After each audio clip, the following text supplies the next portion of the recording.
ஒரு ஓவியத்தில் காலியாக இருந்த அந்த ஒரு இடம், அது மயூராவின் சிரிப்புக்காகத்தான் வைத்ததென்று ஆரியன் சொன்ன நொடி மயூராவின் இதயம் துடித்தது. அந்த உணர்ச்சிக்கு பிறகே ஆரம்பமானது இந்த அத்தியாயம். அந்த மழை நாளில் ஆரியன் மயூராவை வீட்டில் விட்டு சென்றது ஒரு சாதாரண தருணம் இல்லை.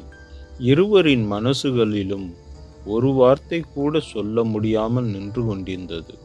அடுத்த நாள் காலை மயூரா ஜன்னல் பக்கத்தில் நின்று மலையை பார்த்து கொண்டிருந்தாள்.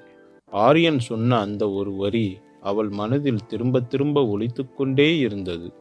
நான் உன்னை தனியாக போக விட மாட்டேன். அந்த வார்த்தையில் கவனிப்பும் அதற்கும் மேல் ஒரு மறைந்த காதலும் இருந்தது. அதே நேரத்தில் ஓவியன் ஓவிய கூடத்தில் உட்கார்ந்து கொண்டு அந்த கேன்வாஸை பார்த்து கொண்டிருந்தான். அதிலிருந்த அந்த வெற்றியிடம் சரியாக முடிக்க முடியாத ஒரு உணர்ச்சியை உருவாக்கி கொண்டிருந்தது. அப்போது அவனுக்கு மயூராவின் மெசேஜ் வந்தது. ஆரியன், இன்று ஓவியக்கூடம் வரலாமா? அவன் சிரித்தான். ஆனால் மனதுக்குள் ஒரு பெரிய அதிர்வு. இன்று எப்படியாவது தன் காதலை அவளிடம் சொல்லணும். சிறிது நேரத்தில் மயூரா வந்தாள். அவள் வந்து நின்ற அந்த ஒரு நொடி ஆரியனின் மூச்சே அடைத்தது போல் இருந்தது.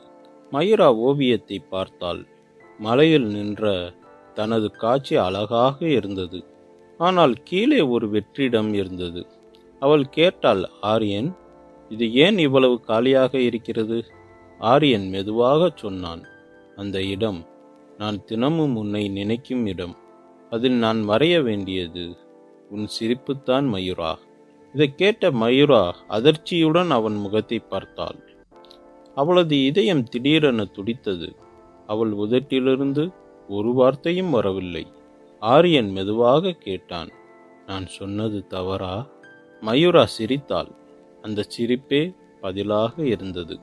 தவறல்ல ஆரியன், நானும் இதையே சொல்லணும்னு நீண்ட நாட்களாக நினைத்து கொண்டே இருந்தேன். அந்த ஒரு நொடி இரண்டு இதயங்களுமே ஒரே பீட்டில் துடித்தது. அது ஒரு காதலின் ஆரம்பம் இல்லை, அது காதலுக்கு உயிர் வந்த நாள். அடுத்த எபிசோடில் இந்த புதிய உறவின் முதல் சோதனை இவர்கள் இருவரையும் எவ்வளவு மாற்றப் போகிறது என்பதை பார்க்கலாம். தொடர்ந்து லைக் பண்ணுங்க, சப்ஸ்கிரைப் பண்ணுங்க. மீண்டும் சந்திப்போம்.